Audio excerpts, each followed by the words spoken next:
Que faire lorsqu'on sait quoi faire? Demeure dans l'environnement où Dieu te voit. Pourquoi demeurer dans l'environnement où Dieu nous voit?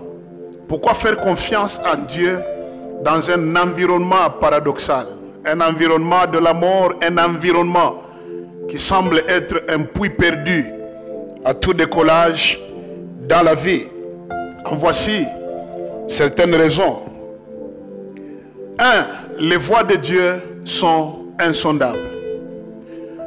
Les voies de Dieu sont insondables. Sa provision peut passer par un canal qui peut être humainement et naturellement parlant négligeable. Ne fuis pas ton milieu parce que les voies de Dieu sont insondables.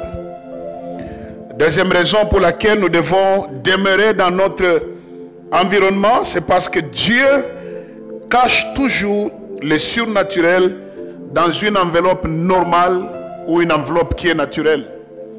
L'enveloppe peut paraître faible, normale, naturelle, mais dans cette enveloppe-là, Dieu cache toujours le surnaturel.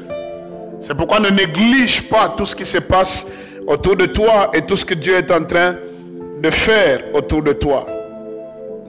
Troisième raison pour laquelle nous devons rester dans l'environnement où Dieu nous voit, c'est parce que Dieu aussi cache sa gloire dans ce qui est faible, dans ce qui est fragile. Tu peux minimiser quelqu'un parce qu'il est faible aujourd'hui. Dans sa faiblesse, Dieu a déjà caché derrière une gloire qui peut étonner toute une famille, toute une génération, toute une nation. Pourquoi demeurer dans l'environnement où Dieu nous voit? C'est tout simplement également parce que le mode opératoire de Dieu n'est pas toujours égal au mode opératoire des humains. Dieu n'agit toujours pas à la manière des hommes. C'est pourquoi nous, enfants de Dieu, quand nous nous approchons de Dieu, nous l'invoquons, nous lui faisons confiance. Donnons-lui du temps. Suivons-le tout simplement. Faisons-lui confiance parce qu'il n'agit pas toujours à la manière des hommes. Je l'ai dit tantôt, ses voies sont insondables. Dieu peut t'épater n'importe quand. Il peut intervenir n'importe quand. À l'aide d'un bâton, un fer qui est tombé dans l'eau, dans la profondeur, peut surnager. Comment un bâton peut attirer un métal pour le faire monter à la surface? Ça, ce sont les voies de Dieu qui sont insondables. Si c'était un aimant qu'Élisée avait dans sa main, on croirait, et même ses contemporains croiraient facilement que ce qui était perdu pouvait être retrouvé. Mais c'est avec un bâton que cela s'est passé. Mais toi et moi, nous avons un bâton dans nos mains.